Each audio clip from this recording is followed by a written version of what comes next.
Бисмилла деп айтканда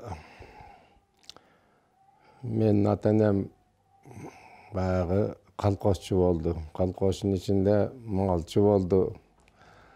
Ушул мен ошол Бешташ деген Таластын Бешташ деген бир өзөнүндө Бешташтын ичинде төрөлгөн экенмин. Андан кийин анан колхоз куралып, анан ушул айыл курап, айыл там салып, баягы ылайдан там салышып, анан бизде да ошо Козучак деген айылда. Мен Бешташтын ичинде боз үйдө 1942-жылы январь айында төрөлгөн экенмин. Анан абдан ата-энебиз кичине запкы көрүп, илгери жанагы 37-жылдарда мен чоң атам кичине малдуу экен. Анча-мынча бир желе жылкысы бар экен. Анча-мынча кою бар экен. Анан баягы урада ошол көп эле байлардын баарын тиги Сибирге айдап, тияка бияка айдаганда анан мен чоң атамга тийген деле эмес экен, Султан аалык. Анан бирок айылда ушул деле бир бузукулар көп окшойт. Мунун да бир желе жылкысы бар. Эми өтө бай эмес, эмне кылабыз дегенде, бул манаптын тукуму. Бул аталар бий болгон, тиги болгон деп туруп, анан ошол манаптын тукуму деп, анан малын алып, анан ушул эч нерсеси боз үйүнө калып, анан казан эле калып калган экен да. Анан ошо күндөн ошол киши капканчы, мергенчи болуп үйүн багып калган экен. Мындай жалаңач талаада эле калып калышкан экен. Анан ошондон, ошол күндөн баштап биздин атабыз колхоздун малын багып, анан мындайча айтканда өзүнүн эле үйү жок. Колхоз берген бир жаман боз үй менен ушу кылып кышы жайы баягы малдын артында жүрүп калды да. Ошол чоң атамдын баягы окатын талап кеткенден кийин ушундай өзү менин атамды абдан эмеге туура келип калган экен. Эми кантсе дагы мал элдин, көп эле элдин башынан өттү. Кийин мен эми кичине эс акылга келгенимде деле ошол малчы болчу. Жайында жайлоого көччүбүз, кышында кыштоодо болчубуз. Мал, анан эл деген эми ошол кесте өтүк кийгендер эле жок. Көпчүлүгүн баары чокой кийчү. Азыр баары чокойду эч ким элестете албайт. Чокой, согончогу ачык, биягы баягы эски чанаштын эмесинен кайыш менен ороп койгон, кадимки таманына албетте бетеге салат. Бетеге мындай жылуу, кургак, бир 2-3 күнгө чейин кургакчылыкты алып жүрөт да. Мына ошондой такасы деле жок, тайтайып. Мына ошондой өтүктү бизде кийдик. Мына ошондой бир эмеде апамды эмеде эң бир кыйын эсимде калганы ошол жанагы түкүрүкчү деп коет. Ушу түкүрүкчү болуп ооруп, анан жалаңач кылып отургузуп алып туруп, анан бир 5-6 киши дуба окуп туруп, анан түкүрүшөт. Аны түкүрүкчү деп коет. Анан ушу түкүрүкчүгө алып келатканда кыштоодон мени ошол атам атка мингизип оорукчан апамды анан эптеп бирдемкенен жаап, мен аттын артына учкашып келатып, анан баягы эки аягым аябай какшап кетти да. Анан анда жүгүрүп алгын деди да эмесинен. Анан ошондой бир таман жол ошол эсимде калыптыр. Анан кайра үшүп кеттим деп баса албай, кыш аябай суук, кыштын күнү. Анан ошол келип, анан апамды ошол айылдан бир түкүрүкчүлөрдү чакырып, анан түкүрүп, ошо бир жума түкүрүштү. Фуа деп түкүрөт. Анан ошол абдан эсимде калыптыр. Анан бир жумадан кийин мал эң калып атат. Анан ошол бир коңшуларга тапшырып кеткен экен. Анан кайра ошол кыштоого кеттик. Мына ушул баягы эмем эсимде калыптыр. Андан кийин мен 7-ге чыкканда өзүмдүн атам Алымбек ооруп калды. Ооруп калып, анан жана кысыл жүгүрүк деген ооруудан, анан ошол кездеги баягы дарыгерлер бул эми айыкпас оору, ооруп жүрө бер, бирде ооруйсуң, бирде жок. баса албай калсаң бирдемке кыргызчылап туруп айып кетесиң деп анан доктурдан чыгарып салып, анан баса албай отурса бир тууганыбыз Ахмат деген башкарма эле келип, эми өмүр бою малда жүрдүң, бул эми кыштакта отура албайсың, өзүңдү коорукчу аласың, кетменге жарабайсың. Бели эме болчу, кетмен бели бир кичине бир жаш кезинде аябай эме кетирип алыптыр да. Анан кайра көчкүн. Анан апам рахматылуу, эми кыштоого кантип барабыз, балдарым жаш, эжем бар болчу, мен десе болбой атып, эми кичине катыгыңар болот, малдын кичине өсүн эмеси болот. Тигил бул жайында май куюп аласыңар. Тиги буду отуруп, атам көндүрүп, башкарманын азыр бийлиги деле агесте катуу болчу, башкармалар айтканын баарын эмелер аткарышчу. Анан кайра ошо кыштоого биз көчүп бардык. Анан ошо Анарбай деген коңшу экен, анда да бир 400 канча коосу бар, бизде 412 коюбуз бар. Анан ошо коңшу короодо да. Анан атам кыштоого баргандан такыр эле жылбай калды. Анан эми ошо боз үйдүн ичинде ошол жанагы саара кылса да ошону ошояк менен эптеп септеп болуп жылбай калды. Анан баягы Анарбай деген коңшубуз абдан бабыраган жакшы киши болчу. Атам алке эмне коркосуң? 800 мынча кой болот экен. Бир короо экен. Жанагы балаң жетилип калбадыбы? Чокоюн жакшылап бетегесин салып бер, башындагы тумагын жылуу кыл. Аны мен тону барбы? Кичинекей тон бар экен да. Бар, ошону кыл. Мен жанында караам болсо эле болду, койдун бир учун кайрып турса болду.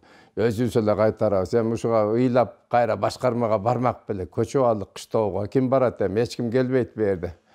Деди да, анан кийин ошол бир жакшы атам ошол ат менен барып бир жакшы бир таяк четинден кыркып келип бердим, ушундай четин таяк.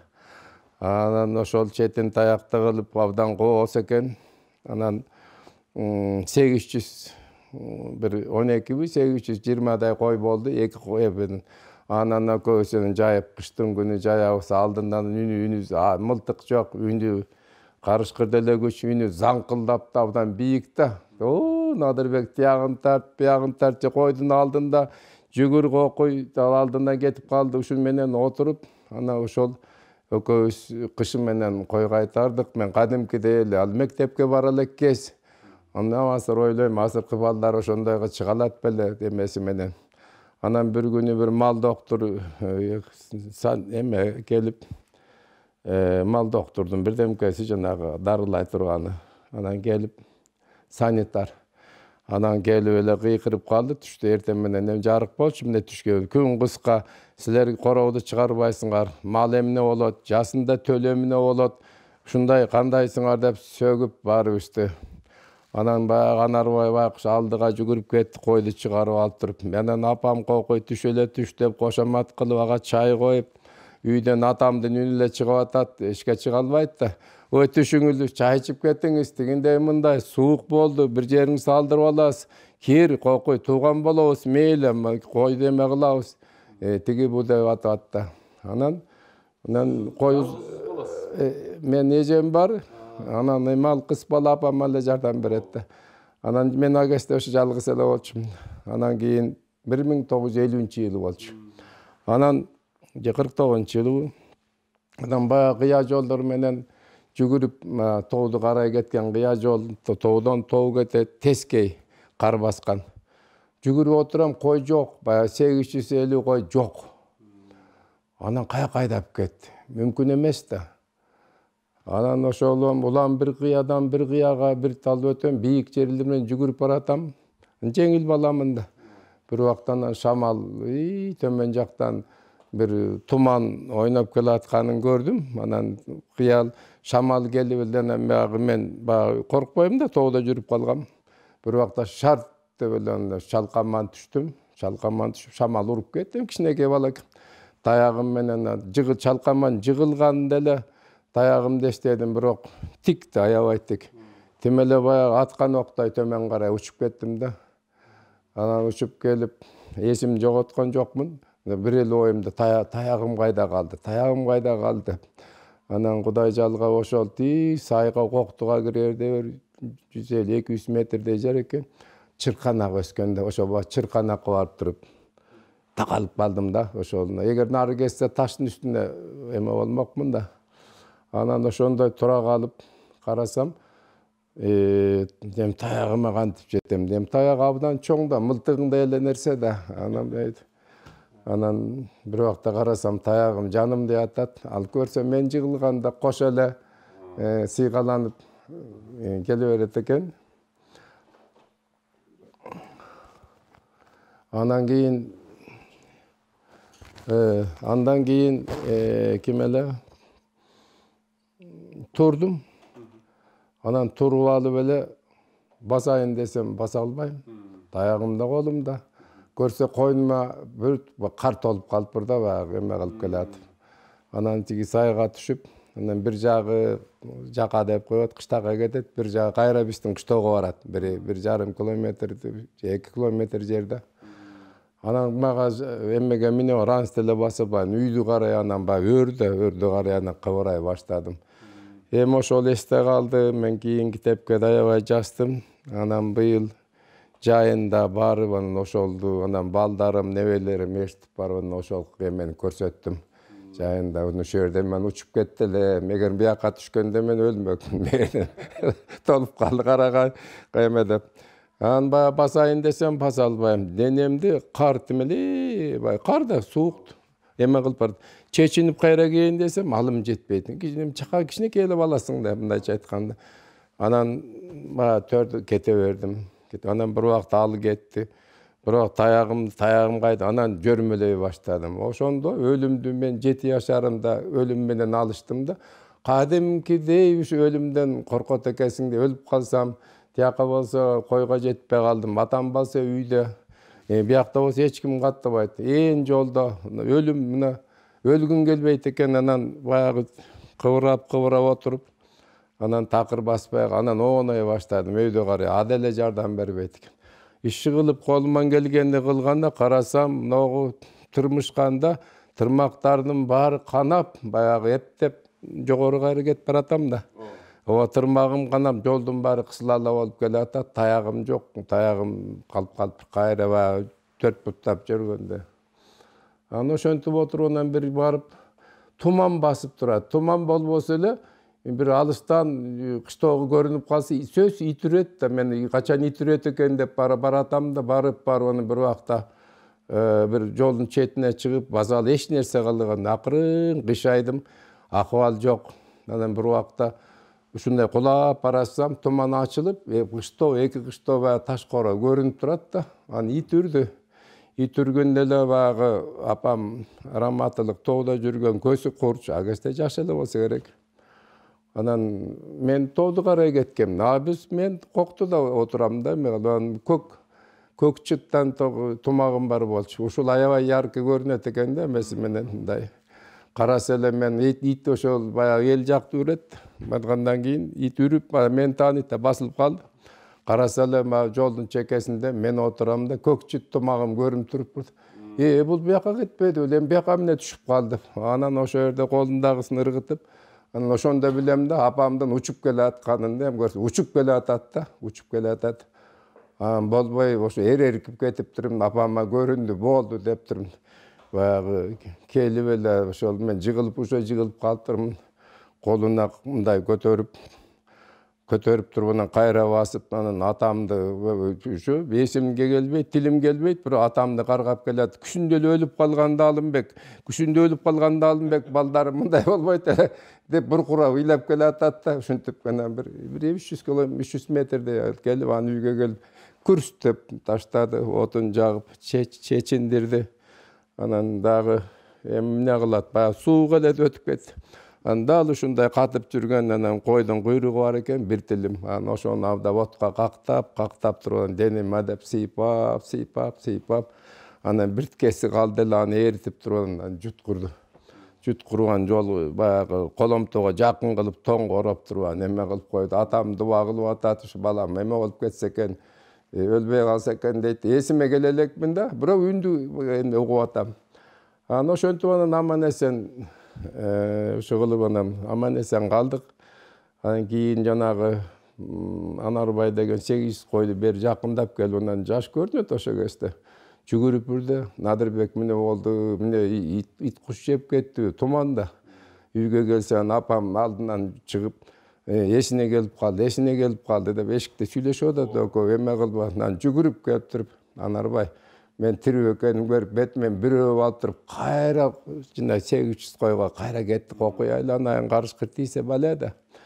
Ошол эсимде калыптыр, эмеси менен. Анан мал доктор бизди урушуп, мени баягы тияка ошол күнү барбай деле корсум, ал канкелдеп, өйдө төмөн кылып, сен да баргын, мал деме болуп кетет, бала чабан деп мени жиберген ошол да.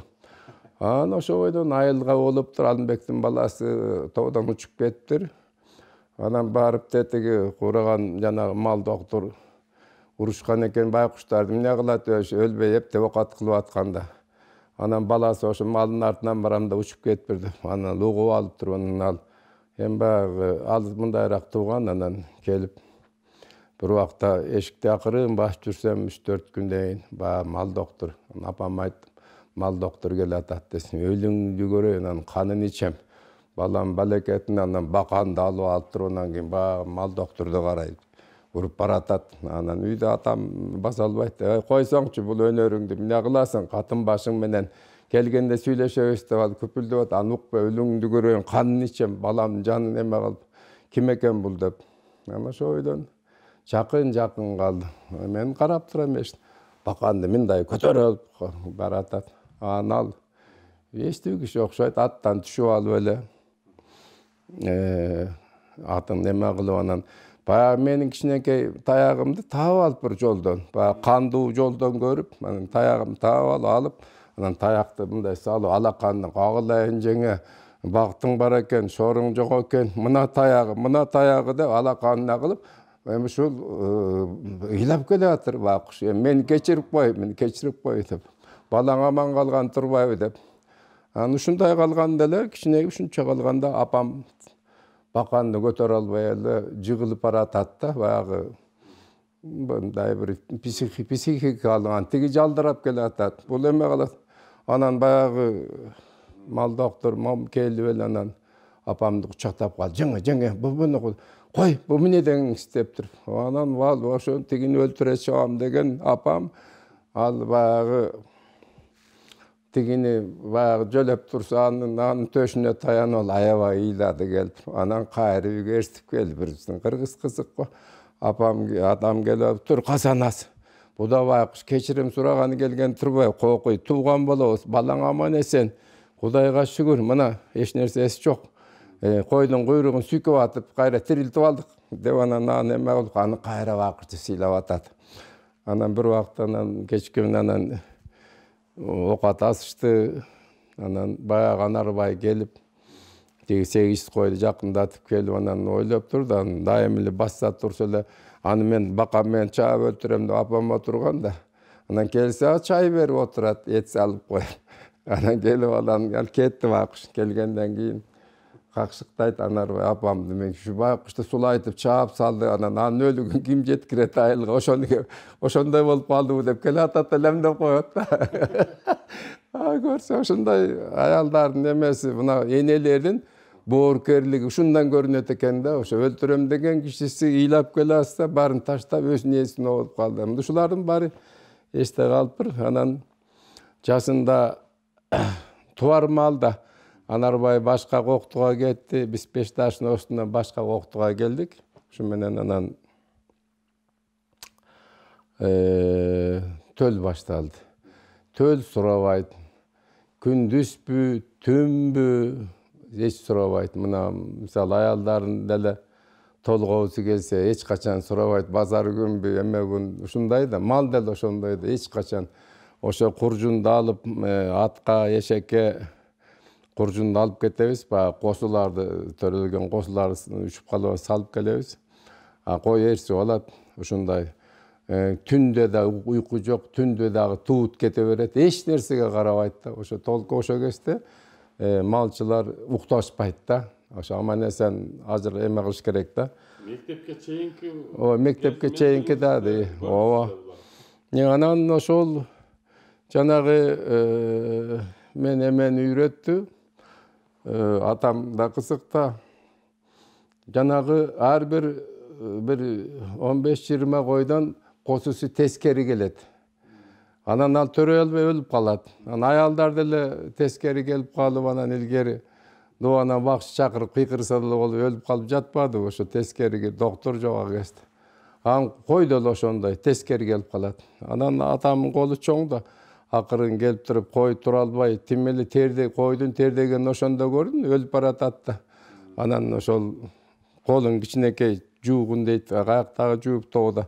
Ошойдон эле ысык жатынына мен колун салып, башын тапкын дейт. Анан башын таап туруп анан бурайын бери тарт. Анан кичине кол менен башы кайра нары айланып кетпеш үчүн кармап турабыз.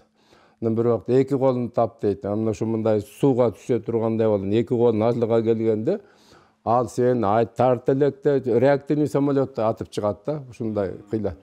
Койдун ошондо бир дагы бутун тарта албай жатып калганын мен ошондо көрдүм да. Анан ошону мен жанагы ошол гинеколог болуп кеттик. Ошо бир да койду өлтүрбөй, ушундай башка чабандарды ушинтип алдык дешти. Анан бир да койду өлтүрбөй ошо эме кылып ошону үйрөндүк. Анан эми жана эститум деген бул бала ушул акындарга аябай керек экен. Көрсө ушу чоң атабыз аябай чоң көп күү черткен, көп эмелерди, анан жана санжыраларды бүтүндөй айткан киши да, анан ошого мага өтсө керек. Анан жанагы 412 койдун апам кичине эле билет, атам билбейт. Кайсы косу, кайсы койдуку, көбүрөөк эгиз. Ушуну эме да, а мен ошо 412 койдун кайсы койдук экенин билем да. Анан бир коңшу эмеге бир баягы болбогон жерден эле малдан аралашып кетти. Анан ал эми канды ким бөлөт? Ал чоң кысыл кыргы мушташ болот да. Косу чоң косулар эришип чыгат, майда косулар эричпейт энесин.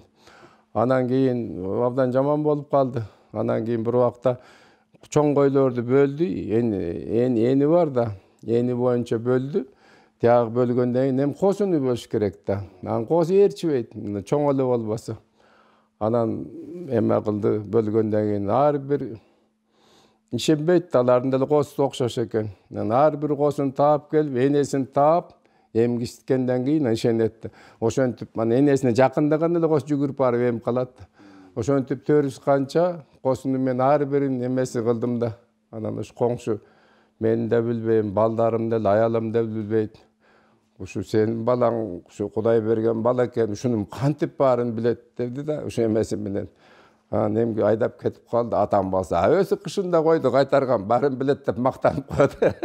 Мына ошондо мен жанагы эмне деген эститум деген ошондо мен билбейт экенмин да, бирок байкадым да эмеси менен. Анан ошо ойдон абдан атам анча тийген жок, апам абдан чоң. Жайлоого көчүп, анан карын май куябыз, анан сүсмө куябыз, ушуну эле айта беришет да баягы. Тамак ошол да, жайлоого көчөбүз деп отурсак, башкарма ошол койду алып, бизден сен орукчалсың, жайлоого көчө албайсың деген эме менен алып, анан башка бирөөгө өткөрүп берип койду. Андан кийин такыр талаада апамдын каргаганын айланайын, аска болсо аска жарылат, асман болсо асман жеп, ушундай каргады да башкарманы багыштı. Balamdын мейнети урусун, өлүңдүгөн баламдын кара мейнети уксун деп келип ыйлап туруп эме кылып, кыбыланы карап алып каргайт келип багышты. Анан бир эчки берди, анан жайынан эчки кайтарып калдык, ошонан кичине саайсың. Бу эчки деген бул Кудай аткыр, таштан ташка, сайдан сайга аны болбойт, артынан ушундай жүгүрүп жүрөсүң.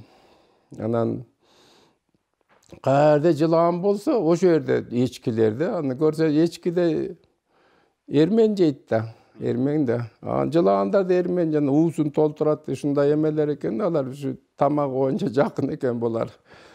Ушуларды болуп анан кийин күчүндө эми анда көп Ana mektepke bardыk. Ana ошо 7'de толуп, ошо эме кылып анан барып, ana мектеп жыр калтым эле баягы. Отурат экенсиң 4 саат.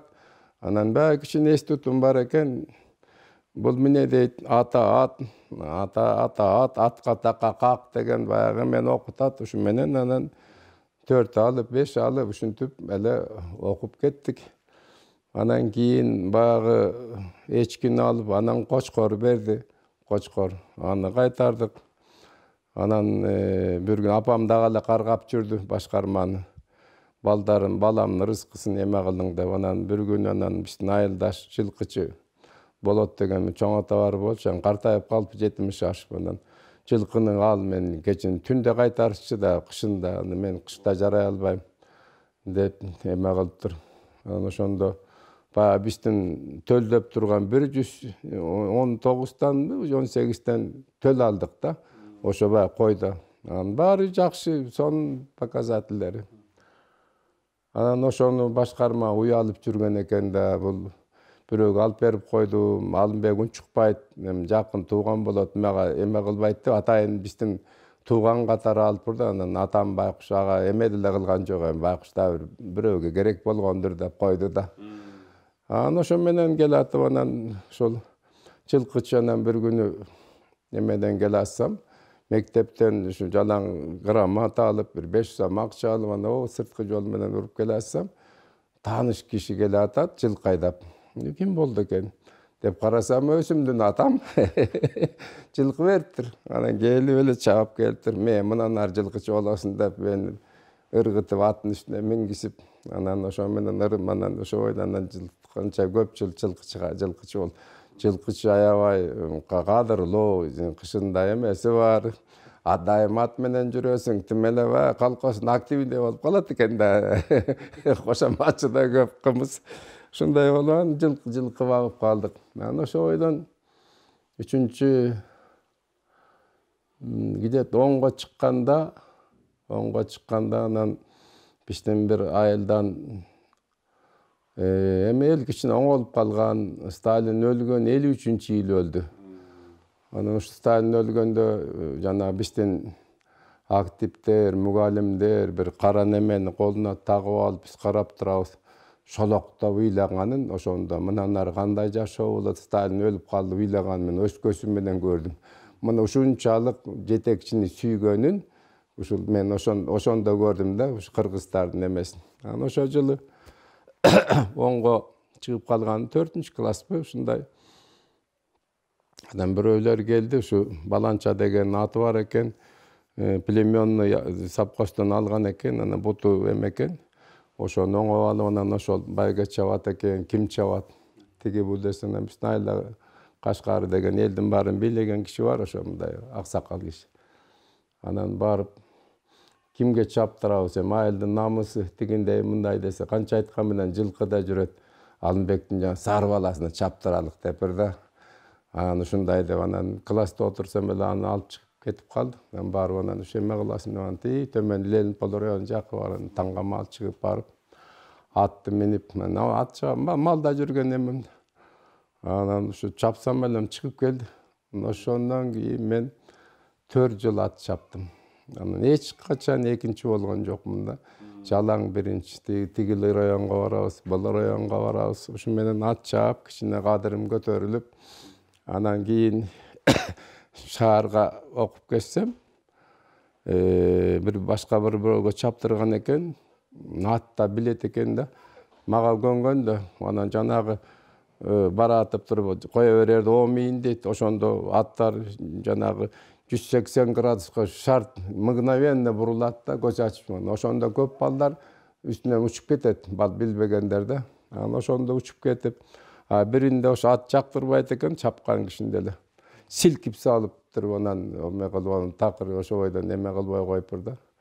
Анан байкенен кийин Октябрдын 40-жылдыгы болуп калды. Октябрь революциясынын 40-жылдыгы. Анан ошо биздин Талас өрөөнүндө 100 ат айлампага чаптырууга алып келди. Анан ат кичине баягы көп чабылбай, башка күлүктөр чыгып, кичине эме болуп калган. Анан ошо баягы Кашкары деген киши барып мени мектептен алып, сурабай эле алып туруп класска кирип эле алып учкачтырып алып кетти. Анан саал күлүк эмеле кандай десем, саал башка чоң күлүктөр чыгыптыр. Анан десем, сен Кудайдан сурангын балам. Биздин ата бабабыздан оомат кеткен эмес. Бердикке чоң атаң калмакты сүргөн Ташкенттен бери карай Ысык көлгө. Анан эмени түштүктөмө кылып чоң атаң ушундай эрдик кылган киши бизден эме кете элек. Оомат кете элек, баарыбыз Кудайдай эме кылып, Султакемде да кулакка тартты. Ошо ооматы бар үчүн ошол эменин тиги Мунаптын баласы деп тартты, ал жөйсө кылган жок. Кудай бизге берген элбиз. Сен ушу Кудай деп эле эме кыла бергин деп анан мени сооротуп койду. Анан эме күлүк көп, жүздөгөн күлүк, оңой эмес да. Ошого чыктык, бир 20-30 калды, калганын киргизген жок, жана эмеге батпайт да, курукка. Анан чап анан эми аябай мен бир Каракашка деген улам чыгат, кайра кууп жетет, кайра эмеден чыгып кетет, кайра ошодон эле коркуп келатам да. Кууп жетет, абдан күлүк экен. Анан бир убактан 12-нчи кругтан 3-4 ат калды, анан баягы аттын башын кое бердим да, анан баягы чоң атам үйрөткөн келмелерди айтып келатам да, ушуну айтып келатам. Анан экөөбүн баштан бирөө эле калды. Үсөнгү мүсүлгөн салаңдап келатат. Үсөнгүсүлгөндөн кийин аттын үстүнө көтөрүлө албайсың да, ээрге куйругуң какылдап келатат. Бир убактан алды косту. Алды косуп, анан ошо бир 15 метрге оскондо анан бир айылдагылар келип тосуп, мас окшойт. Атты жетелеп алып эле анан тияка чаап алып кетти. Мен аттан түшүп анан сыртка чыксам, ошо баягы Кашкары көчөдө турган экен. Анан абдан чарчадым да, морально чарчадым. Ат чыгабы, чыкпайбы, мурун чапсам эле чыгып келчү. Бирок чыкты, бул абдан чоң азап менен чыктык. Чыгып келсем, Тайкен байкуш, ошо апамдын жалгыз агасы болчу. Ошол жүгүрүп келип мени кучактады. Ушу кучактап, жалгызыман калган жалгызымды буркура ыйладым. Ошол мурунураак апам өлүп калган. Жарым жыл мурун. Анан ошондо анан бирөөсү ыйлайт, мени эми ыйлатып, анан жана ат эми турган Кашкарчы, жиндисиңби? Ошол өлөр карындашың өлдү, эмне баланы эмне кыйнайсың деп кыйкырып атып, анан кучагынан чыгарып, анан аны кетирди. Кетирип анан кийин мен ыйлаган бойдон артын учкачтым, анан чыгып алып, көрдүңбү? Сен Кудай колдойт дебедимби? Колдоду го, балам. Ат чуркабайт балам, бак чуркайт деди. Ошо бойдон мен ошодон аны баягы атты, күлүк атты күттүрбөй, бир кыргыз кызык эл да. Ушинтип анан Казакстанга саттырып, ошол ат 18 000 сом. Анан ошо бойдон мен 4 жыл ат чаптым. Анан эч качан мен экинчи болом, жалаң биринчи да. Анан ушундай жана элдин батасы дегенди мен ошондо түшүндүм да, элге келип чабаарда бата сура дейт, баягы күлүк туйлап турат. Анан о мийин десең элең, ошол мен дуу деп денем бошоп келип аттан мынча көтөрүлүп калам. Таң калам, корком, эгер ат басып кетсе мен абада калып калам да. Ушундай сезим да, ошон корком. Анан о мийим бүткөндөн кийин карасам, баягы туйлаганда тып эле, өзүм ээрде эле отурам. Анан кийин мындай элес караганда эми дуанын күчү деген аябай кыйын экен да. Ушунча жүздөгөн эл ошо бир кишиге дуа кылып атканда бул аябай чоң таасир берет экен да көрсө. Ошо менен анан ошол Талас шаарынан бүттүм, 10-чуну бүттүм. Апам өлгөндөн кийин окубай эле коеюн, атам ордунан жылкычы болом деген эме менен бир 3 жыл ошо жарым жыл окуп эле жүрдүм. Малчы болом мен, жылкычы болом мен, ат чапканды билем да. Ошо мугалимдер да сен бизге кымыз алып келип турасың, сен эмне кыласың аны окуп, сен болбойт деп койду. Анан ошондо бүттүк, ондо бүткөндөн кийин анан жалаң 3, адабияттан 4, тарыхтан 4, физкультурадан 4, калганын баары 3. Анан бир убактан элди айтты, элди бали окууга барып атат. Окууга барбаган киши жок. Анан мен да ушу Фрунзени карай анан жөнөп калдык. Анан тааныш жок. Анан биздин айылдан 4 ата 5 ата өткен туганыбыздын кызы Шекербек Шеркуловго эме кылганда, Шекербек Шеркулов бизге жесте да мындай общий айткандай. Ошолордун үйүнө барып жатып калдык. Алар Алым Кулсенбаев менен тияк ошол эме болуп катышып калдык. Ошо жүгүрүп алар арак десе арак алып келем, түндө чап десе түндө алып келем, каякта жерде да болсо арак алып келем. Артисттер чогулуп ичишет. Кийин ошо бойдон bir gün içim ele orup emege tapşırdım. Ya, jurnalistke jabılıp kalıp. Kişine men жазчымын райондук гезитке макала. Анан бирөө айттым, жана Усубалиев деген өзү тарыхчы. Сен деле чоң болуп кетесиң, тарыхка тапшырып бер дедим. Тарыхка тапшырдым, бирөөнөн алып 4-5 алдым. Анан да экинчи сабак келерде эле ичим эле ооруйт. Оонасам да болбойт, муштасам да болбойт. Анан жанымда ошо биздин коңшунун Атокур деген менин чоңураак жигит келген, жыл сайын келип тапшырып кетчү, өтпөй калчу акчаны дагы келиптир. Анан мен ошо доктурга ээрчитип бардым. Доктурга ээрчитип барып эле тиги колун тийгизбей эле анан скорый деп койдум, түшүнүп турум да. Анан ошо эмени чакырды, машинени, тез жардам. Анан ошо бойдон мен жоо экзамен таап болбой эле салып, анан ушу жерде бир эмеси бар экен, ушу биздин элге жакын чоң эле эме экен. Алып келип эле эме кылып алып келди. Алып келер менен кийимимди чечирбей туруп операциянын столуна жаткырышты. Шуурашып атат. Анан мен экзамен тапшырам бердим десе, сен аны жашоодо айтпайсыңбы? Аны экзамен канча жолу тапшырасың? Ал болот. Сен жаныңды кара деп айтып атышат, болбойт. Кичине маңдайыман сылашып атат. Анан бир убакта ошол жанагы ошондо өлүп калчу экен, жанагы сокур ичеги жарылып кетиптир да. Анан ошол иче кардын баары эле баягы жим неме болуп калыптыр да. Анан ачып жибере эле туруп калды. Ошол мен ажал жок Нигматуллин деген атактуу ошол эме экен, врач экен. Ошол 3,5 саат бүт ичегинин баарын жууп чыгып тигип, анан эсиме келди. 13 күн жатып анан чыктым. Обычно 4-5 күндө эле сокур ичеги. Баса албайм, анан арак чыккан. Экзамен бүтүп калыптыр. Ай, жаман болгон. Үйгө келдим, окууга өтпөй калдым. Мага да тим эле азыркыдай эмес, тим эле бир баягы бирөөдүн бирдемкесин өлтүрүп койгондой. Баягы баланча Алымбектин сарысы келип туруп окууга өтпөйт. Байкуш союлуп калыптыр дешип. Анан ошо бойдон анан баса албай жүрдүм. Анан мал эми чечтим да эмне кылам, чын эле баягыдай менден болбойт экен. Кой. Деп атама жардамчы болуп эле малчы болуп алайынчы деп жүрдүм. Анан жашында жана сакманчылар мал төлдөтүп 30 сомдон 45 күн кайтарсаң бир 50 койлорду косусу менен багып, анан 30 сом берет экен ошондо. Анан мен да барып анан үйдө кантип отурасың, багып анан отуруп анан 5 таш деген оосунда капчыгайын, оосунда малды жайып жүрөм, чоң кара жолдун жээгин. Бир убакта 5 таштан экскурсияга барганбы, грузовой эле машина, үстүндө толо кыздар.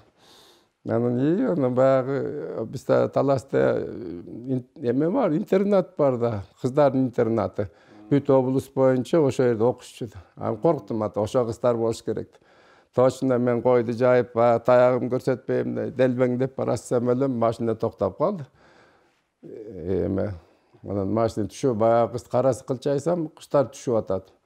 Агай деп кыйкырышат. Баягы качпайын деп колум таягым бар шалпайып. Мурунку 9-класстын кыздары 10-класс болуп калыптыр. Тим эле татына кай, баары жетилген, сплош баары сулуу. Анан келип учурашып, анан билет экен, агай тиги операция болуп калыпсыз, анан окууга келип калыпсыз, быйыл барасыз дегендей кылып отурабыз, эме кылып. Мен оюмда жок. Анан баары тим эле көздөрү эме кылып туруп, күйүп турат. Мен делебем косколуп турат, тиге суроо берет, буга суроо. Анан бирөө айт, агай быйыл да барасызбы деп окууга барат десе, ошол оюм оосуман баягы ушундай чыгып кетти, автоматик сөзсүз барам деп бердим.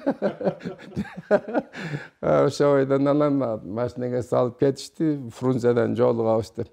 Ошондон кийин ошол күндөн баштап мына Кудай таала ошо кыздар айтып, окууга барам деп калдым.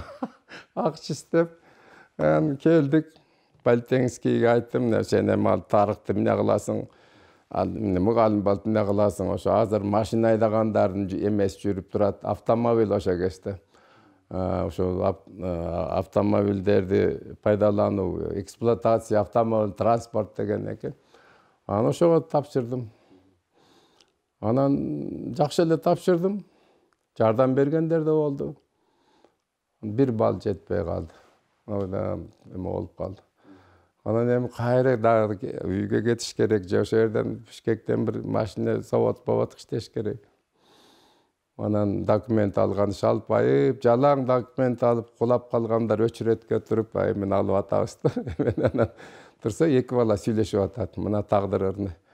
Ой, жанагы жогорку билим, жанагы эмел боюнча өсүнчө болчу. Өсүнчө министерство болчу. Госкомитет, жогорку билимдер, орто билимдер боюнча. Ошол жерге барсам, Москва менен Ташкентке жөнөтүп аттыр. Мен барып документин тапшырайын десем, математикадан жазуусу боюнча письменный эме жок экен, албай койду. Письменныйси болсо алат эле деп. А менде бар болчу, мен үчүм ал үчөм десем, анан мени карап, менден эстибирокчу, ой, сен өзүң барбайсыңбы деди. Анан баягы мени алып өчүрөт, мен документ алып ошо 1,5 километр жүгүрүп бардым, күн батып бараткан. Барсам эч ким жок экен, анан бир сулуу жигит отурат, сен курактуу ушундай. Каяка деди. Ушу Москва, Ташкентке десем, чоң атасынын короосунда отургансыз. Москва бүтүп калды. Жок деди. Жок сага Москва деди. Мен акырын Ташкент мен ошондо карап, Ташкент болсо деле мейли деп жиберип бермин дейле. Эптеп билиш керек да. Анан алдыма ыргытты бир кагазды. Мына Ташкент специалистин көрүп ал деди. Эми ошону карабайсың, кагазды барактап көрүш керек экен. Кайсы специалист бар? Мен ыргыткандын бет маңдайында машины, аппараты, производство, текстильный промышленность деп жазылып турат да. Ошо текстилдин машина аппараттары боюнча да эмегил. Анан мен ошону коодарып карабай, кайсы институт экенин билбей эле ушу деп бермин да, карабайсың да эме кылып койбойсуң, шашып. Ушунубу ушу деди, жазып документим алып калды. 2 күндөн кийин келесиң деди. Анан мен политехнический экен дедим да, 2 күндөн кийин айланайын күн өтпөйт. Уктай албай койдум 2 күн. 2 күндөн кийин келсем, мага окшогон шордуулар баары күтүп туруп баягы приказ келет да. Карасам, ошо машина, аппарат, производство, текстильный промышленность деп турат. Текстильный института дейт. Текстиль билбеп бермин, ошо текстиль институт. Анан айланайын фамилиям Алымбек башынан жазып коюп бир кубанганым, жордуман жылбай калдым тимеле. Ушундай эме да. Анан ошол эле күнү жөнөп Жамбыл аркылуу анан Ташкентке келип, атам тирүү болчу. Анан үчүн өттүм дедим, өтүп келдим дедим. Анан 33 сом акча берип, кайра ошол күнү кайра Жамбылды карап, анан Жамбылдан эме поезд кетет эмеге, Ташкентке. Анан ошого жетип бардым. Барсам толо мага окшогон эмелер, ошо Ташкентке барып, текстиль институтта окуп калдык. Эми айланайын, ушул эң азаптуу күндөр ал жетимчилик, мал кайтарган албады. Мына оңой эле окуат экен, үйүңдесиң да. Анан бага турган, эме турган кишиси жок болгондон кийин, абдан кийин атам да өлүп калды. Ошо менен жанагы өзбек туугандар нанды ыргытпайт, ушулар анан жашикке, коробкага каткан жебей калган нандарды таштап коет. Ошолор сразу терип келип эле ысык сууга малып жеп, негизги окат ушул болду да. Кээде шорп ичебиз, кээде ушундай. Ушинтип жүрүп анан 6 жыл, 2 жылын заводто иштедим. Абдан жакшы программа экен. Заводто да иштейбиз. Эмеге да окуйбуз. Анан ошол мен механик болгондон кийин ошол заводто фрезеровщик болуп иштедим. Ирихтовщик болуп, уже заводдун жытына көнүп, темирдин жытын көрүп, анан мындай аралашып калдым да. Инженер болгондон кийин ошо темир тесек менен иштейсиң да.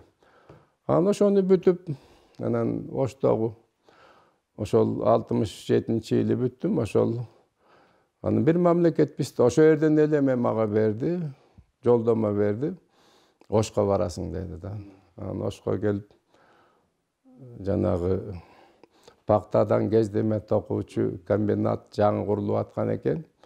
Анан ошого келип, анан аял үйлөнүп калган, 1,5 жыл, 1-2 ай болгон аялымды ээрчитип алып, анан Ошко келдик. Анан келип ошол келсем орус директор экен, жакшы киши экен. Анан мастер болуп иштейсиң, токуй турган немеге, өндүрүшкө. Анан чыгып барасам, токто. Үй бүлөң барбы дедим, бар дедим. Анан ошо иш берген эле сүйүнүп кетип баратыр. Анан аялың качан үйлөндүң? 1 ай болду дедим. Аялың кайда? Эшикте чамадан кайтарып турат дедим. Ушундай садист деди. Ушудан баштабайсыңбы деди. Кантип? Ошко мурун келдиң беле? Жок, келген эмесмин деди. Ушундан баштабайсыңбы деди. Ушундай мындай боорукерлик кылып, анан начальник жана жилищный ошо эмени боюнча ЖКО деп коет. Ошону чакырды, өзбек киши экен.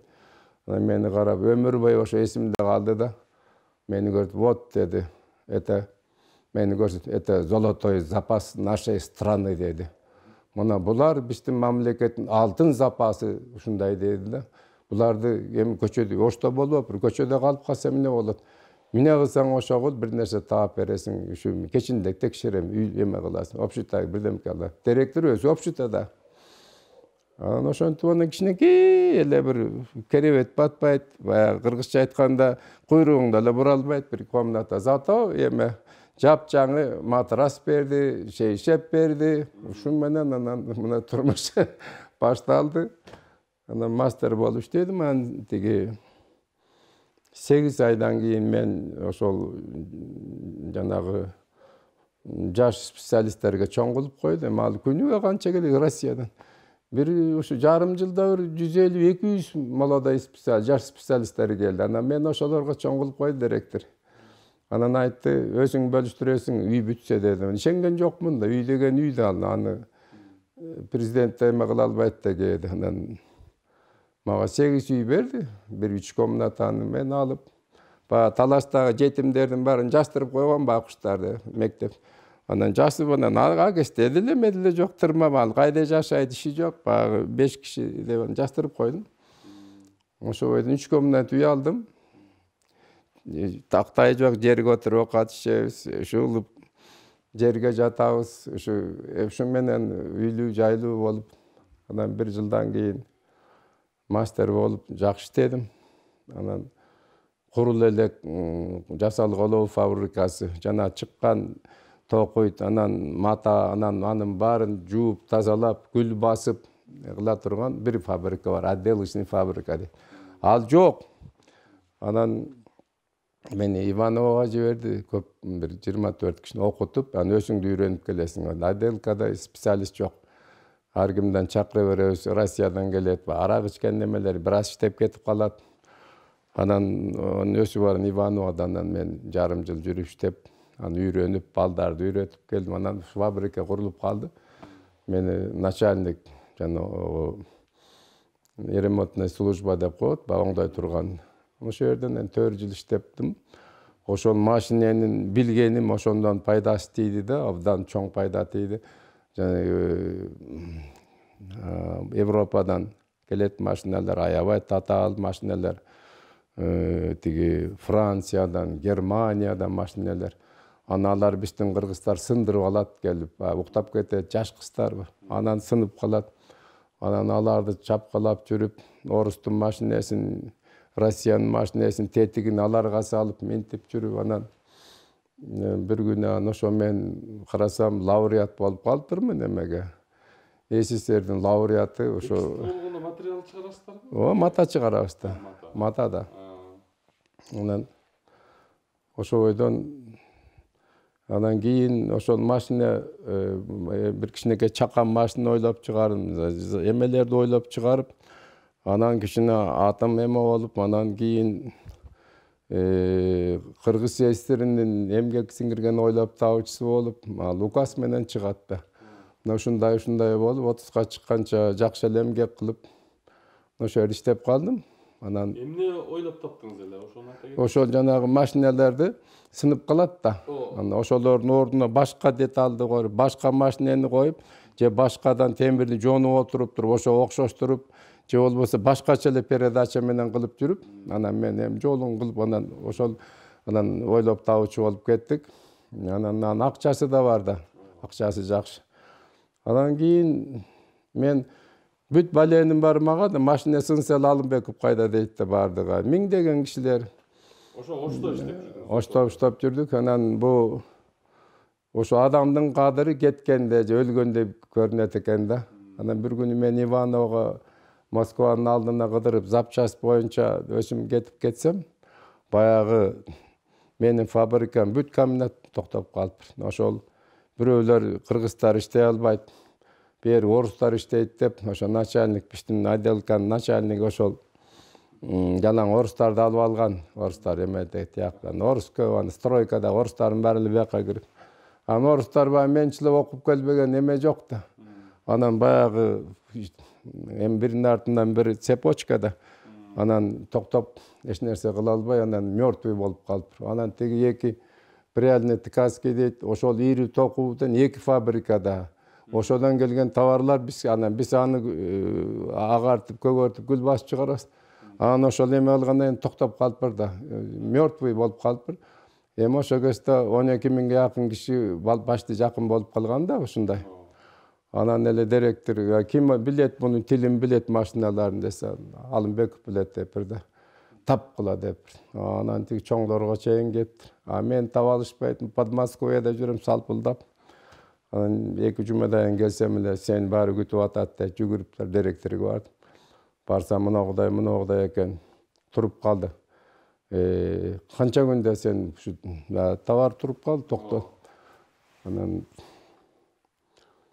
3 неделяда айдап чыгарам деди. Биягын планы менен болот. Биягында баягы кетпей аткан 1 миллион товары бар. Ушуну сатыңыз дедим. Муну булар көп кетти дедим. Улам жаңысын алып, муну саттырыңыз. Баарын айтып бердим, парторг колдоду. Анан күн-түн ошол иштетип анан мен кичине кадырым бар окшойт. Күн-түн иштетип туруп 2,5 неделде бүт айдап чыгарып салдым. План эме кылып туруп баары сүйүнүп.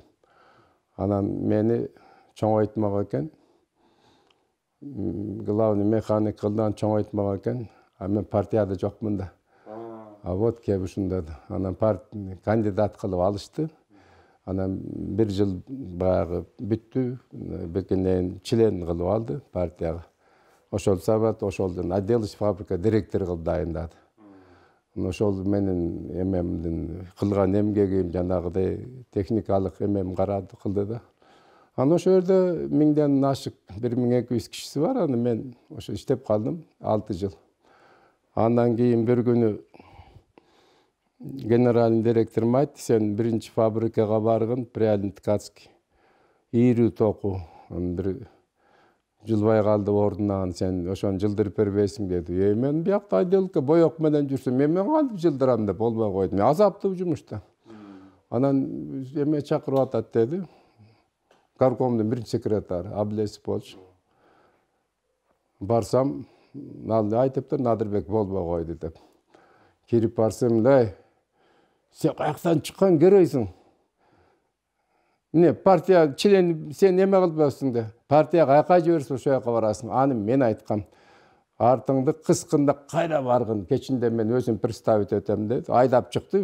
Сачырбайт эми. Бийлик ошондой партияны салпайып кайра келсем, ичинде артыман келип калды. Ошол биринчи фабрикада 5000дей кишиси бар да. Алымбеков силер менен иштейт деп туруп кайра кетип калды. Партиянын күчүндөй эле. Анан ошол жылбайт экен, жаңы монтаж, жаңы немелери бар. 5000 киши деле оңой эмес. Анан ошо монтажын өзү мынагы биринчи секретарь айтты, мынагы строительдер эме да, шаарыбызда да, ушуну мен эме кылып берсең 300 миң менен, мен биягын эме кылып берем деди.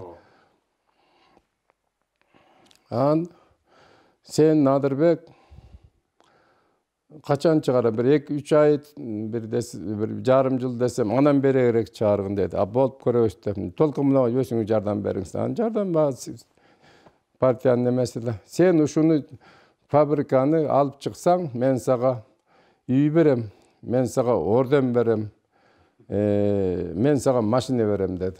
Анда машина редкий аябай. Болуп тур деди. Эмне деп, ушу тур жаш балабыз да, мындай 30га чыгарам деди.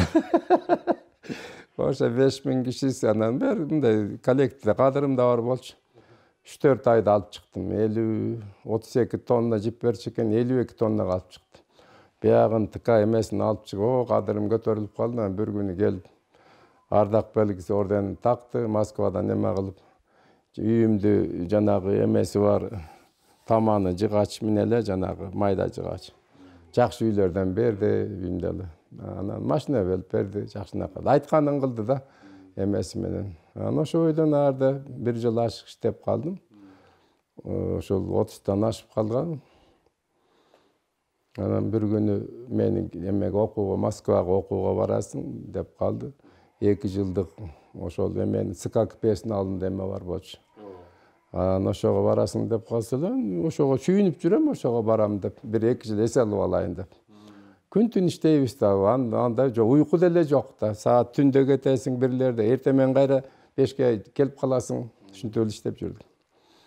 Анан бир күнү чакырып атат, биринчи секретарь деди. Анан мен генеральный секретарь кошо бардым. 1-2 кило эт алып келдим. Бир кос соем десем, жок, бир балекетке каласың, 2 кило эт алып кел. Ошон коркчу ошондо деле. Анан өзбектөр чайкана көп толтура, акча. Мен ЦК менен сүйлөштүм, министриң менен сүйлөштүм. Обком макул болду. Бүгүндөн баштап сен ушул объединение бирикме болуп калган, ушул 12-13 миң иштеп калат. Бирикменин генеральный директор болосуң, Адырбек деди. Коюңуз мени десем, болду деди. Анан бул киши бул окууга кетет деди. Ушу менин ордум аны жиберип, ал эме эмес болчу да, мындай специалистке башкараак болчу. Анан мен ошо ойдон генеральный директор болуп калдым. Эмеге да 12 миң киши деген 13 миң киши болчу. Ош шаарында. Ош шаарында. Анан канча шаар, 40 миң кишилик шаары бар. Өсүнчө эле берем, өсүнчө шаарда канча эмеси менен мажлиси, канча бир школу, канча больницасы, бүт эмеси, целый комплекс. Анан кыйналып жүрдүм. Анан кийин приписка бар экен, мурунку мен билчүмүн да. Себеби бүт приписка мен аркылуу өтчү, отделка. Ошо бар эң акыркы стадия менин колуман чыкчу. Анан бир 7 күндү жазып, кошуп жазып, 7 күндү киргизип, анан ошо мурунку айды толтуруп, 30 күн болсо 37 күн кылып жаап жүрчү. Анан мен аркылуу өтчү да билем да. Анан бир күнү атылбасаң да соттолуп кетесиң, мен көрүп турдум. Анан генеральный директор болор менен баягы приписканы бүт жойдум. Жойсом эле бүт планды шалак деди, Москвадан бери чуу деп эле түшүп калды. Москвага жооп бер. Кандай акмаксың дейт. Аны көрсө ал партия өсүп билчү экен деп септеп келаткан. Анан бир аз иштеп орден алып кетип, кийинки шордуга кала ушинтип келген да бардыгы. Анан ошо бойдон абдан жаман болдум. Турдак Мусубаевич да келди, баары келди. Султан Ибраевич ошо жерде обком, ал мен абдан жакшы эме кылган эме киши, абдан баласындай көргөн. Бекер кылыпсың, сүйлөшүп деди. Болду, бир күнү мен кесилип кетем да агай. Мен эмне болот? Ал приписка тимил атып жиберет аны үчүн. Ал приписка 15 метр мата эмес да, ал 2 миллион, 3 миллион, миллиондор. Анан ошо бойдон Москвага барып, анан бүт таштап, сыгандай жүрүп, министерство баарын кирип, ушу сүйлөшүп, сөзүн таап, анан планга чыгара турган цифралардын баарын оңдотуп келдим да. Анан келип, анан жаңы жыл болуп аткан, анан ошо 13 февралга 13 күн калган. Анан себеби мен январдагы план февралда көрүнөт да. Оңолуп калдым эми, Кудай, мен эч ким атып сала албайт деп жүргөм. Жок, чакырып алып эле Москвадан министр союзга келди. Бул бала жаш экен, иштей албайт экен, тиги бул деп экинчи секретарь ЦКнын ошол бизде Ошто иштеп кеткен. Орус эме ат Макаренко, эл бар эл. Жаңы эмени койгула, ал бала эптей албай, баарыбыздын эме кылат. Эми тиги чоң предприятие Оштун 3төн 1 продукциясын берет. Анан баары эме болуп калды да, мындай коркуп калды да. Менен муну жок кылгыла болбойт деген деп, анан бир өзүнүн өзөгүн алып келип коюп, кысматы жок калдым. Мана ошондо сынганым айтпайлы, ана 14 жыл иштеп, 5 жолу награда алып, мамлекеттик bir күнү отуруп калдым. Эч нерсеси жок. Бирок үйүңүз бар, машинаңыз бар. Бары бар эмне, моральный бөлүп атам да, мораль. Я. Жумушуңуз эле жок. Жумушта келип эле мага Өзбекстандан, Анжандан сразу эле келишти. Алар 18 000 кишилик эме куруп аткан. Биздикинде комбинат эме Анжан деген ал пактанын гени да. Аны сразу эле келди өзбек туугандар. Надырбек, биздин эме экенсиз, Ташкенттен бүтүпсүз. Анан мен өзбекче аябай сайрайм бар. Сиз алып кетесиз, пока главный инженер болуп бериңиз деди. Жарым жыл. Анан калганын айтабыз. Алып кетебиз деди. Кадрларды каяктан деле болсо кадрда агашты. Анан намыстан менен кой эме ушу кызмат үчүн Кыргызстандан качып дейин деп барбай койдум. Анан ушу тиги болуп атып, анан бир ай жүрдүм. Анан народный контрольдун председателі кылды. Анан абдан чоң кызмат. Народный жейм дегени жейсесиң, өлтүрөм дегени өлтүрөсүң. Ушундай правасы чоң да. Кызматтан ал ыргыткан тимелей копеек жасып туруп элем. Ошондой бир правасы чоң. Партиялык кызматта партия өзү таза болуш үчүн ошо народный контроль тигилерге берет. Бул сен жыгат чабасың да. Ушинтип менен бири-бирин тазалап турган да. Анан народный 2 жыл иштеп калдым. Аябай кыйналдым. Мени жаман көргөн кишилер мени иштешип калыптырмын. Bir gün anan эми ушу үйрөнүп калдым го десем, анан СКдан звонить этип больницада жатсам, Токмокко барбай койгом. Анан заводдел келди эмеге, Арабанга бараттыр. Эмеге катышыш үчүн собраниясы. Ушундай үчүн атаңдан калган кызмат белән Надырбек. Бирөө болот, бирөө жок. Көрдүң, зато бу партиянын ишти да көрүп койдуң. Бул жакшы. Анан бу Карабалтада килем комбинат курулуп атат. Биз ошо жака эме кылабыз деп отурабыз десе. Мен иштегим деле келбейт, бирок мага бир аз күн бергиле. Анан айтайын дедим. Өзүң бил, анан Надырбек ар кел иштете албай, сен партиялык немең жок. Сен командирсиң, каяка болсо бар неме кыласың. Эмгегиң ошондон эме өнөр жайдан гана көрүнөт. Сен эмне кыласың партийный кызмат? Ага да ошо өзүндөй болуш керек. Ага да тонкий. Анан макул деп анан кеттим, анан барганым жок. Көрсө, эл айтпай, ушу турдакын айтты дебейби, өзүнүн атынан айтып атат да. Анан кийин уктум, анан бир 6-7 кишинин кандидатурасын алып, Карабалтага кимди директор коебуз деп, Субайлтын алдын алып келбейби. Анан чоң ишканаларды өзү коет, Сталин немесиндей да. Анан карап туруп, мына алып келдик, кимисин коебуз десе, ал карабай туруп эле. КБКнын жигити кайда жүрөт деп бир. Алымбеков, ооба, народный контроль. Ошону алып келгиле деп. Бүт. Ушу менен тагдырым чечилди, болду. Анан кайка барасың, партия жибергенде барасың да. Ошо менен келип, анан Карабалтада кайрадан куруп, кайрадан баягы монтаж, кайрадан наладка, кайрадан эме, баягы байкуш кыздар менен күн-түн иштеп, аларды үйрөтүш керек. Текстилде күчтүү кыздар гана берет да, келин кыздар берет. Жиби иригенде эркек ири албайт да, туура, токуй албайт. Анан кайра ушинтип отуруп, анан мен аяк-биягы көп 15-20 жыл иштеп калдым. Передовой абдан алдыңкы ишканага айлантым. Кыргыздын килемин чыгардым. Мына ушу менен жүрүп кичине өсүмө. 83-жылы келдим да, эмеден Оштон. Келдим да 96-97 жылдарда кеттим эмеден. Тиги СССР кулап калбадыбы? Таламай башталды. Кадимки эле таламай башталды. Анан биздин бир станогубуз $1 миллион жана килем токуй турган. Германиядан алынганда. Ушул станоктор 11 эле жыл иштеди да. Анан мен көп товарлар кайтпай калды. Россиядан көп кайтпай калды. Анан бүт эле жаңы башка мамлекет болуп кетти. Аналар бербей койду. Ал признавать этпей койду да. Аларды өзгөртүп алыптыр. Мен товарымды алгандар башкача аталышып алыптыр. Идиот суда дейт. Анан көп бир канча 2 миллиард, 1 миллиард товар түшпөй калды эмеден. Анан мен ошо атайын уюштурду, анан 4 жыл суракта жүрдüm. Эмне үчүн товарлар жок? Эмне үчүн сен аны чачып бердиң? Эмне үчүн акчасын албай тапшырдың? Ушу менен мага 52 дело ачыптыр. Бир дело менен ооба эсерт. Анан мени бир эле дело менен атып салса болот да.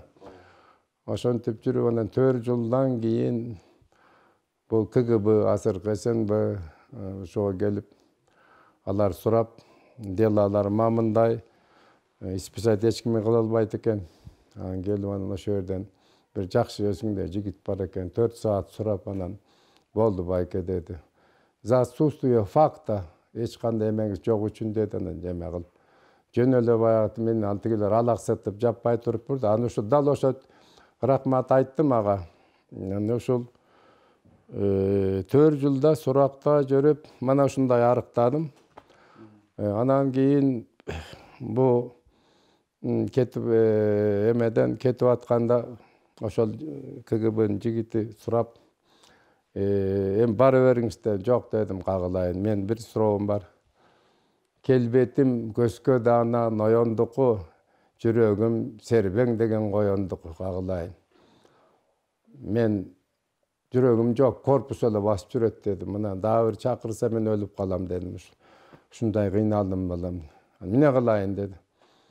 Мен эч ким чакырбасын, анан мен аны киши болуп кетем дедим. Мен ушу эме кыла албайм деди. Кысматка десең, врачтар көрүп, экинчи группа инвалидности айтышат да. Ой, таң отурган, үчүнчү эле берчи, экинчи группаны албайт экен да кысматка.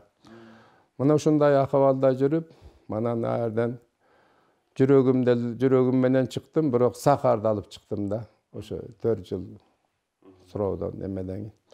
Ошол жылдарда жаның кыйналса, эч кимге ишенбесең, курбу курдаш, жора жолдошуң баары суракта жүрсөң, бири деле калбай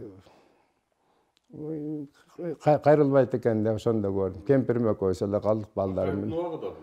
Ооба. Анан Акаев менен эле жакшы болчубуз. Анан ошол убактан мен Кудайга жакын болуп кеттим. Намаз окуп, ар бир суракка барардын алдында 2 рекет намаз окуп алып анан барам. Дагы эме кылып, аялым артыман барат, камап койду, эмне болду деп. Мына бир абдан кутумчук жашоо болду да.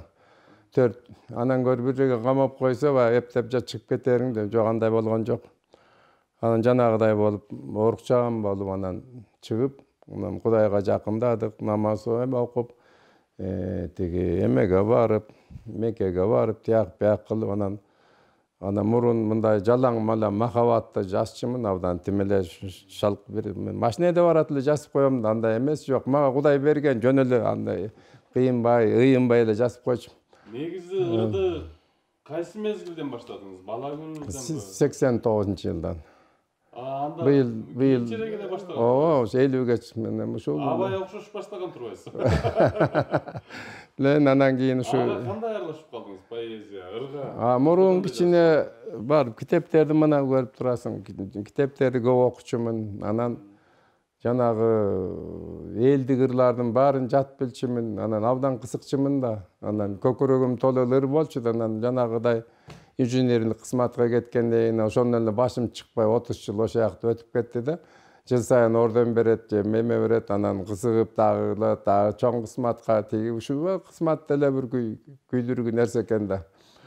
Анан ошо бойдон анан ыр жазып, анан ырга да жакын болуп, ырларым да кичине философиясы башка болуп, анан ошол эмеде иштеп жүргөнүмдө 96-жыл аны комбинаттан кете элекмин. Анан мени чакырып жазуучулар келген сайын кур койбойм, тияк биягын баарын сыйлайм аларды аябай. Жакшы жазуучулар аябай көп болчу агест. Анан мени Айтматов Батышка кетип калды, эме болуп. Посол болуп эме болуп. Мени анан кийин дагы бир аксакал шайлады, анан мен колуман келбейт, акча жок, кантип кылат, эмеден финансадан чыгып калган баары. Анан ал киши баары биригип туруп, анда Надырбек акчасы бар, комбинатты башкарып атат, мени шайлап алышты эме кылып. Мен ошону мен чачып жибербей эптеп, мына 9 жыл кармап турдум да. Эгемендиктен кийин да 9 жыл кармап иштеттипсиз да. Ооба, ошо ооба. Кара-Балтада. Ооба, кара эмени одновременно эмеде иштеп турдум. Анан бир убакта эле ошол эмени Жаштар союзун каттап турдум. Жакшы эле кабыл алышты. Анан ишенбейт экен. Бир күн Индиянын эмеси келди. Посолу жаңы келген экен. Куинжи деген. Анан килем алганы келиптир. Анан ушундай мен жазуучу деп тааныштырса, мени Жаштар союзуна тааныштырып койчу деди да, ошол переводчик менен. Анан эмне кыласыз десем, мен Айтматов менен таанышам деди да. Биринчи Жаштар союзуна барайын деди да. Анан мен айттым, ал мен болом десем, күлүп жибериптир, тамаша кылып аткан экен деди да. Эки киши сурады, эки киши болуп менмин десем, акмакпы бул эмне деди. Машинесине түшүп алып, башын чайкап кетип калды, шылдыңдап атат деди да. Анан баягы кайра келип килем алып кетип, анда кыланы мен Жаштар союзуна тааныштырып койгулачы председателине деп суранса, алар айтып, ал Кара-Балта килем комбинатынын директору. Баягы барганда эмне да, ошондо билиптир да, тамаша эмес экен. Анан чакырып, көбү менен чакырып, кечирим сурап, анан мени Индияга бесплатно жөнөттү. Но эч ким ишенбейт да, өзү директор болсо, механик ва инженер болсо, ушу кантип ушу Жаштар союзунун башкасында. Мына ушундай күндөр өттү. Кудайга шүгүр, жаштар менен мен абдан жакшы иштедим. Мындай баргандай мүнөздөгү кишилердечи, анан бирок негизги эмелер, аксакалдар, негизги эмелер, айрыкча аял эмелер мен жакшы кабыл алды. Эгер болбосо мен 9 жыл иштеп эмне кылам. Ушу менен кийин жылдар өтүп кетти. Анан пенсиялык курак келди. Кетет экенсиң, пенсияга чыга алман. Баягы эле отуруп, иштеп көнгөнмүн да, өмүр иштеп. Аны отурганга да көндүм. Анан мурун ошол пайгамбардын хадистерин жазып жүргөм. Ал чыгып эл кичине эме болуп калган. Анан бир күнү 2004-жылбы ушундай. Анан бир Кыргызстан аябай жүдөп турган кеси. Эл же мындай эмес, андай эмес. Анан мен ойлодум да, ушу ички духовный немесин оңдоп алсак, бул эл оңбой калат деп. Ушуну башым ушуга эле жетти да. Анан Куранды которо баштадым ыр менен. Ошентип отуруп 5 жыл отурдум. Анан ушул Молда Сабыр деген арабча билет экен, башкалар качып жолобой койду, ырды билбейбиз дешип. Анан ошо Молда Сабыр 1 жыл отуруп, анан мен орусча, кыргызчадан эптеп которгондорумду ыр менен анан кайрадан оңдоп, кайрадан 2008-жылы Куран чыкты ыр менен. Андан кийин чычалап, ыйык Куранды ырга салып болбойт деп кандай гана бир амалдарды кылды да, бул ушул эле мынагу абдан билимдүүлөр көбөйүп калган, тиги тияктан окуп келген молдокелер да. Уюшу аябай өйдө төмөн кылышты. Анан бир күнү эмне кылайын? Буну тутуп салбай турган китеп да, эгер башка нерсе болсо тутуп эле бербек ме ата. Шуну эле кылып көрө келбайдыр. Анан кантип тутам 5 жыл эмемди. Анан Чубак ажы. Тиги туттурбай эч нерсеге болбой койду. Эме Жуманов бекем турду. Анан Чубак ажы да келип калган, анан эми ар кандай тополоң болуп атат. Сиз колдон келсе сабыр кылбайсызбы деди. Сабыр. Мен сабыр кылайын. Анан мен 5 жыл сабыр кылдым. 5 жыл ар бир намазымда Кудайдан сурадым. Мен Кураным эмне болот, ушунча эл иштедим. Мен 5 жылдан кайрадан уруксат алып, эмеден ушу муфтияттан кайра чыгарып атсам, мени эч кимдин жумушу жок, жөн эле баягы ич күйдүлөр экен да. Кайрадан чыгар, мына азыр мен 7-нчи эмесин чыгардым. 7-нчи басылыш. 7-нчи басылыш. Ошо менен Куран бишти багып атат. Чын айтыш керек, эл алып атат, жакшы, аябай эме. Жаман сөздү уккан жокмун. Мына ушу менен менин эң мына ошол азыр 66 китеп чыгарыптырмын. Эми Куран мисалы 6 жолу басылды, 7 жолу. Тиги жана кээ бир эмелерим басылып турду. Курандан башка китептериңиздин баары поэзиябы же? Эми поэзия, көбү поэзия, анан 6-томдон баштап жанагы Жеңиш сабырдан кийин деген китеп көп таркалды го, ошол автобиографический, бирок эме китеп, көркөм китеп да, атын башка эме менен жазылган. Андан кийин баягы эмелер түшүп, анан кара сөз менен где-то 4-5 китебим бар ичинде. Анан ушул эмеди кылып, анан быйыл 2000 Акаевдин убагында Акаевден бир жардам болду. 3 томдукту бир абдан элдин чогулган жерине келип мурун бергем. Анан ага жагат экен, үй бүлөсү менен окуйт экен. Майрамда окучу, катып окучу, майрамда суратып окучу аялы. Анан ошол бир тияка бияка кошо барам, көп заданияларды аткарам, Акаевдин деле. Анан бир күнү элдин көзүнчө аябай мактап, Надырбек Алымбекович ушундай демеле ушинтип эле эмени жазып коет, керек болсо бир заматта жаз тигиби деп мактаган. 3 томдук мел талап кетти. Анан чоңдун сөзү деле эмек. Анан 5 томдукту 14-чү бардым, аны деле алып кетти. Анан больницада ятып 15-жылы аябай катуу операция болдум. Өтө катуу. Анан чыккандан кийин ата жакында өлүп каламбы, кой. 10 ай отуруп, анан 10 томдук даярдадым. Ал чыкты, өтпөйт дейт, өтүп эле кетти. Мен өзүм билип турам да ишен. Анан быйыл да аябай ушу Кудай Таала мени биягынан кылса, биягынан кылса 7 жолу операция болуп турмун. Баары ушул жанагы наркоз кийинки эмелерим эмем алып салды да. Унутчак болуп кетти. Анан ушу менен былтыр ошо белденип чыктым, бир аз айылда бир аз жерим бар эле, анын туугандарым жөн эле спасибо пайдаланып жүрчү. Аны көчүнө карабай сатып туруп, эмеге 1 миллиондон ашыгыраак акча болду. 14 томдуу чоң китептерди апарып бердим.